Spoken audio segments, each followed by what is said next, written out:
এক মিনিট আমি শেষ করার চেষ্টা করছি।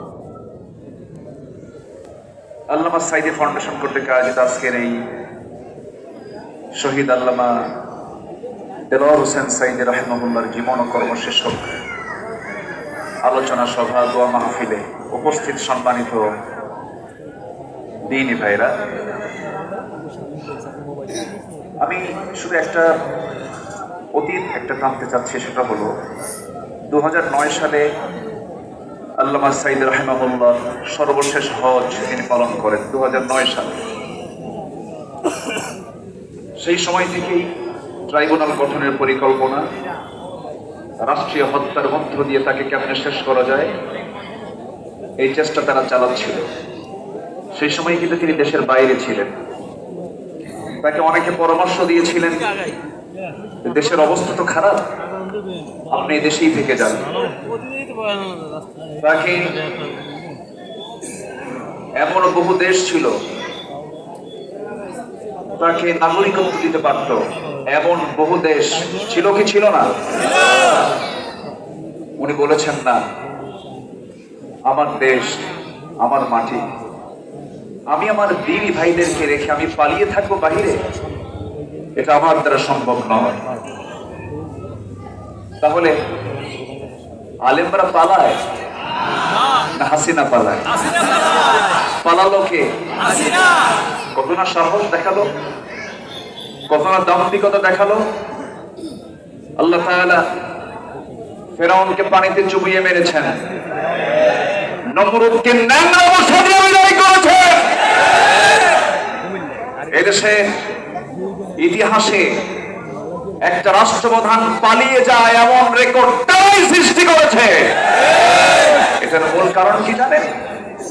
আলেমদের গায়ে আঘাত করেছে। তবে আশাদ্দুন নাস বালাউল আম্বিয়া সুম্মাল আমসাল ফাল আমসাল, যুগে যুগে অত্যাচার, নির্যাতন, নিপীড়নের শিকার হয়েছেন সবচেয়ে বেশি হলো আল্লাহ রাসূল, নবীরা। স্বাভাবিক সেই নবীদের উত্তরসূরি হলো আলেম ওলামা। ইমাম আযম আবু হানিফা রাহমাতুল্লাহ আলাইহির শাহাদাত বরণ হয়েছে 67 বয়সে। সাইয়্যিদ আহমদ ইবনে হাম্বলের উপর অত্যাচার, নির্যাতন হয়েছে 67 উপরে। আল্লামা সাইদ রাহিমাহুল্লাহ তাদেরই তিনি যোগ্য উত্তরসূরি ছিলেন। আমরা তার জীবন কর্ম নিয়ে যে কথা বলবো সময় তো নাই, সময় খুবই অল্প। সবাই দোয়া করবেন আল্লাহ তাআলা যেন তার কবরটাকে জান্নাতের টুকরা বানায় দেন। তিনি ছিলেন মানুষের মনোজগতের এক মুকুটহীন সম্রাট। তিনি দুনিয়ার মুকুট পাননি, বাহ্যিক কোন সিংহাসন তিনি পাননি, কিন্তু দেশের অগণন মানুষের হৃদয়ের রাজ্য তিনি জয় করতে পেরেছিলেন। তার রেখে যাও যে আদর্শ, তার মাথা থেকে পা পর্যন্ত তার গোটা দিলটা কাঁপত শুধু একটাই, তার ফিকির জিকির সেটা হচ্ছে আনাকিমুদ্দীনা ওয়ালা তাতাফাররাকু ফি লিইয়ুযহিরাহু আলা দ্দীনি কুল্লিহি ওয়া কাফা বিল্লাহি শাহীদা। তার যে চেতনা, তিনি সারা জীবন যে কাজ করেছেন, তাকে ভালোবাসা মানে তার আনুগত্য করা। আসল তার রেখে যাওয়া আদর্শকে ওয়া ইয়াবতাগি গায়রাল ইসলামি দীনান ফালান ইউকবালা মিনহু, দিন হিসেবে একমাত্র ইসলামকে গ্রহণ না করলে তার কোন আমল কবুল করবেন না। তিনি কে? আসল যে দলের সাথে ইসলামের সম্পর্ক সেই দল আমরা করি, যে দলের সঙ্গে ইসলামের সম্পর্ক নাই সেই দলের নেতাদের মুখে আমরা জুতো মারি। আল্লাহ পাক সবাইকে কবুল করুন। আমিন। আসসালামু আলাইকুম ওয়া রাহমাতুল্লাহি ওয়া বারাকাতুহু।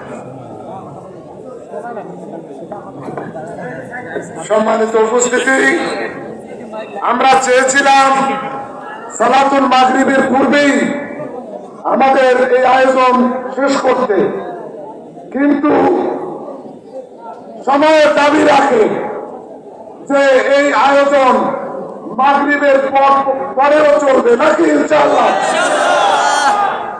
সম্মানিত উপস্থিতি, কিছুক্ষণের মধ্যেই সালাতুল মাগরিবের বিরতি হবে। এ পর্যায়ে সংক্ষিপ্ত কথা বলার জন্য অনুরোধ জানাচ্ছি বিশিষ্ট মুফাসসিরে কোরআন জনাব মাওলানা আবু হানিফ নেসারি। আসসালামু আলাইকুম ওয়া রাহমাতুল্লাহ।